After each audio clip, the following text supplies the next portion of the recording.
Hey folks, Steve here with another End of Empire video for you today. And we're going to be looking at, in this video, the Chickasaw Wars, 1736 to 1740. So I have to make a couple of apologies quickly. So when I finished the Queen Anne's War video previously, I had alluded to King George's War being next, which was incorrect. I actually have recorded the War of Jenkins' Ear scenario, which happens between Queen Anne's War and what is considered the broader King George's War. And that scenario is focused on the South from 1740 to 1743. And I was like, okay, I got that one done. Now we can do King George's War. Um, and then I looked again and I saw, oh, shoot, I actually have another conflict that I should play through chronologically that I should have played before the War of Jenkins' Ear, but I didn't due to not having my scenarios well organized.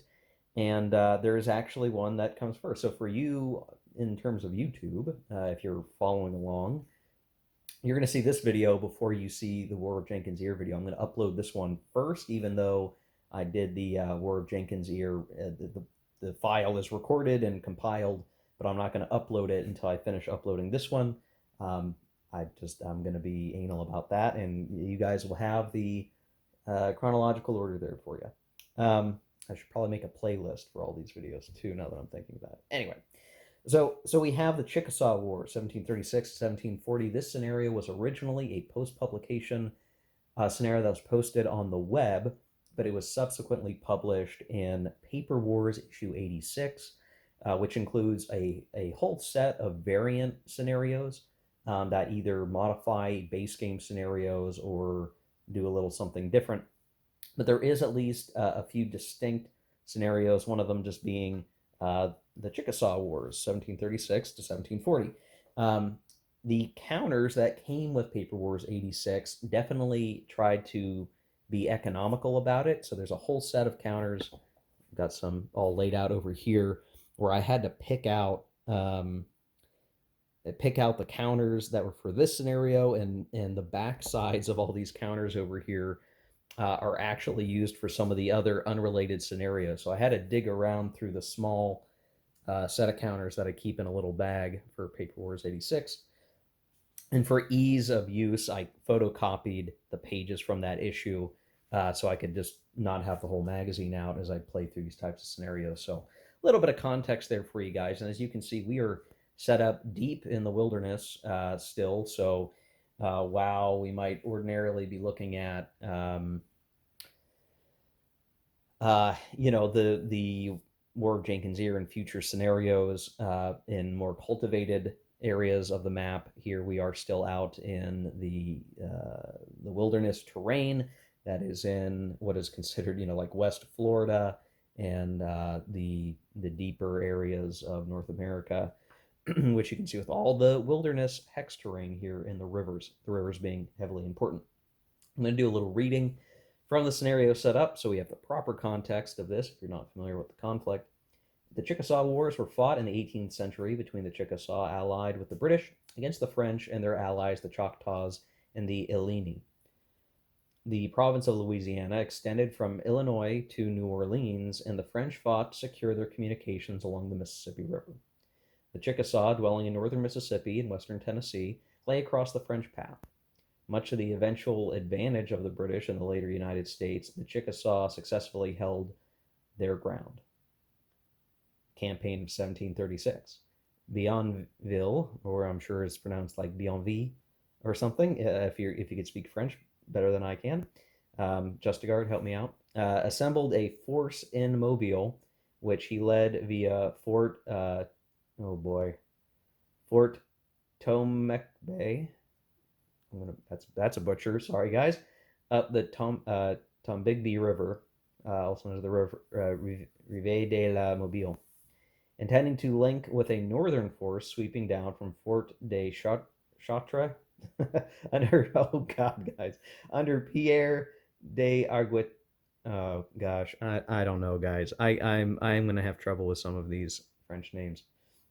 On March 25th, 1736, the northern force, a mixture of French with their allies, the Illini, led by Chief Chickasaw, met with disaster while attacking the village. Oh, I'm sure that's Chicago, right? Right? You would think Chicago. um, Met with disaster while attacking the village of Agula Chitoka near present-day northwest Tupelo, Mississippi. I'm sure I'm butchering all these places. I'm so sorry, guys. The French were crushed and the leader was killed. Bienville remained unaware of that disaster.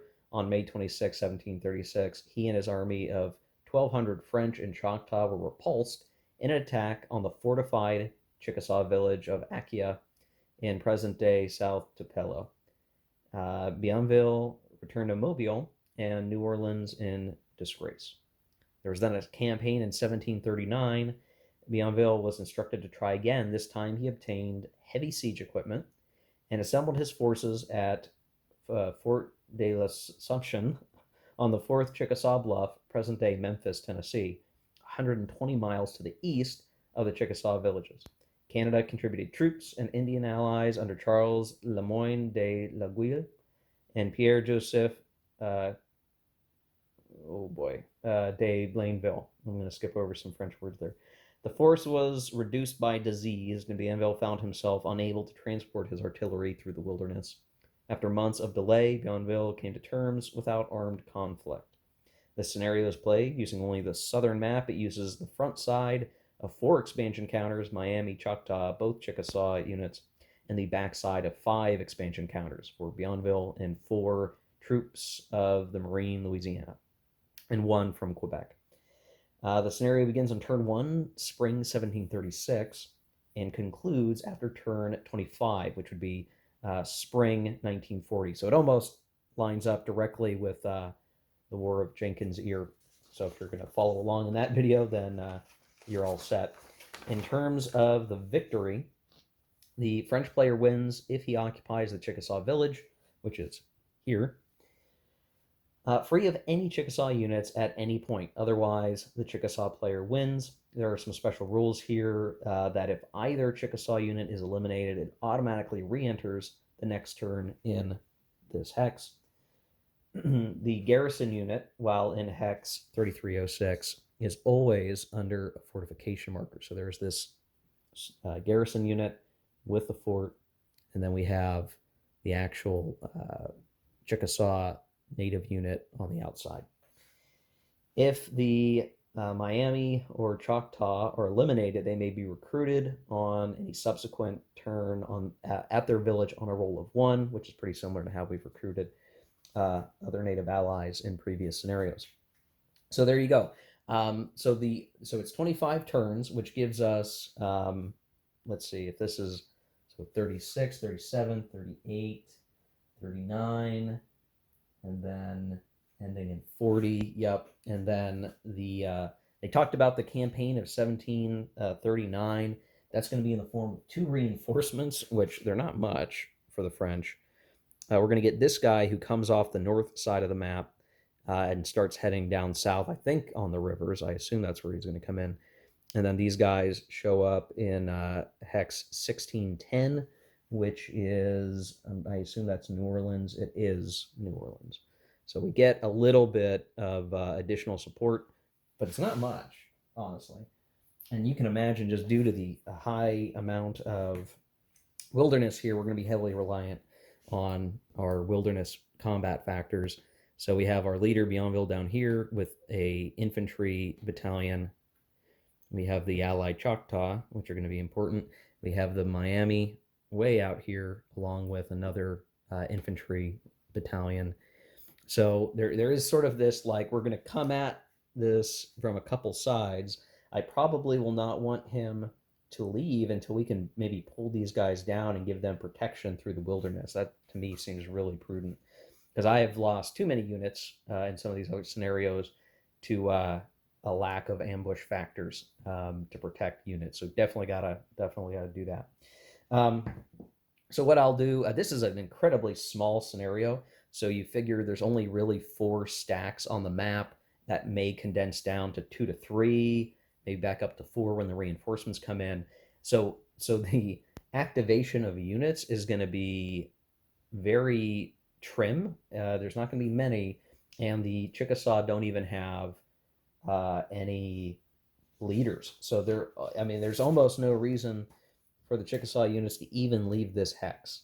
This is almost a pure solitaire scenario because it's like the French just need to go attack, and there's almost no reason for the Chickasaw units to leave that hex at all, other than maybe to come out around here in the immediate vicinity and try to ambush somebody. But I don't see any reason for them to move at all. So it's just going to be the French player. This scenario is going to be weird. It's really just going to come down to the French player hoping to get good activations and attack. So this might be kind of a dull scenario, guys.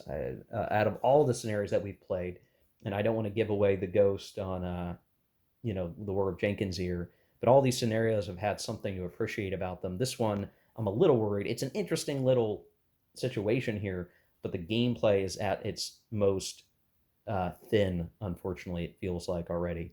But we'll see what happens. I'll do a quick cut and we'll show the spring of 1737 to show what's happened in a year of campaigning. Okay, hey guys, I just decided to keep playing through just the frustration of the situation. So we got to 1738 in the spring, and the French have won, but I don't feel it's a very well earned victory. It is such a weird, it's such a weird scenario, and I don't know. I don't know that I could recommend it. I mean, it's okay to try to walk through it. I think all the other scenarios, including War of Jenkins here, though I don't want to give too much away for that one, they all have had something to appreciate in terms of the operations on the map. This one just feels much less interesting. The British, and I'll show the units here again so you can kind of see the force composition. Garrisons inside a fort with a native unit with ambush factors outside of it. That's a stout defense in this system in the wilderness for any place you want to hold on to.